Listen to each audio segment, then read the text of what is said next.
बंगाल से चली तब बूढ़ी थी और गुजरात में आकर थोड़ी जवान हो गई और यहाँ आकर वृंदावन में आकर के हष्टपुष्ट हो गई, बिल्कुल तरुण अवस्था में, जवान में। तो ज्ञान वैरागी वृद्ध अवस्था में थी। तब इनको नारद जी को शंका हुई कि ये कौन है जो वृद्ध अवस्था में, जो वृंदावन में लेके हैं, इनकी माता है जो तरुण अवस्था में है और इनके जो बच्चे हैं वो वृद्ध अवस्था में, ऐसे हमको कैसे कैसे क्या ठाकुर जी क्या लीला है। तब इनको आवाज़ हुआ कि फिर इन्होंने कहा कि हमको हमसे जो श्रेष्ठ होगा हम उनसे ज्ञान लेंगे, जो हमारी मन की शंका को दूर कर सके।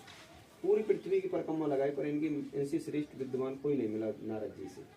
फिर इनको आवाज़ हुआ कि गंधमादन पर्वत पर सनक सनंदन सनातन सनत कुमार जी तपस्या कर रहे हैं, हो सके वही सब समस्या का समाधान कर दें।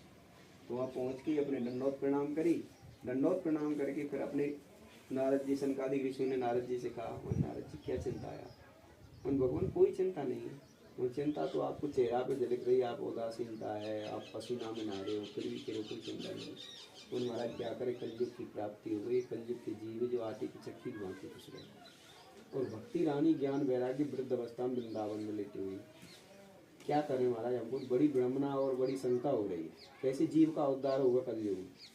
तब सनकादिक ऋषि ने कहा, प्रथम उपदेश जो भागवत का दिया था उनकी कथा भागवत सुनो और पढ़ो, तो सत्संग सुनो, भजन करो, कीर्तन करो, इससे मनुष्य जीव का उद्धार होगा और कोई दूसरा उपाय नहीं बचने का।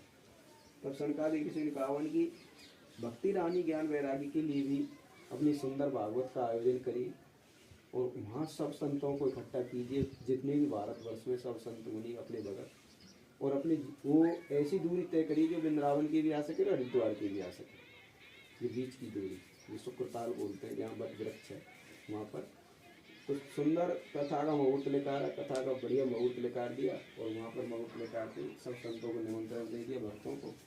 और जब उनको पूरा, तो वहाँ पर बढ़िया सुंदर पंडाल की सजावट हुई, सुंदर आसन लगाए सबके लिए, व्यास गद्दी बढ़िया सजाई और ऊँची गद्दी लगाई, जिससे सब श्रोतागण अपने देख सकें व्यास जी को।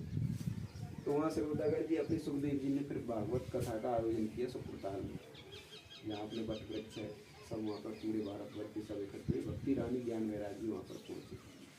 तो अपने नियमित साथ बिना कथा सुनी थी भक्ति रानी और ज्ञान वैरागी। तो कथा सुनते ही भक्ति रानी तरुण अवस्था में ही थी, सबन ने मन लगा कथा सुनी, और ज़्यादा मन लगा कर भक्ति रानी ज्ञान वैरागी ने भी कथा सुनी, मन लगा करके वो भी तरुण अवस्था में आ गए। ज्ञान वैरागी बिल्कुल जवान हुए कथा सुनते। तो ठाकुर जी का नाम में प्रभाव बना रहा है। वो सुखदेव जी ने सुनाई थी। हाँ जी, सुखदेव जी ने और प्रेषी जी को सुनाई। हाँ जी।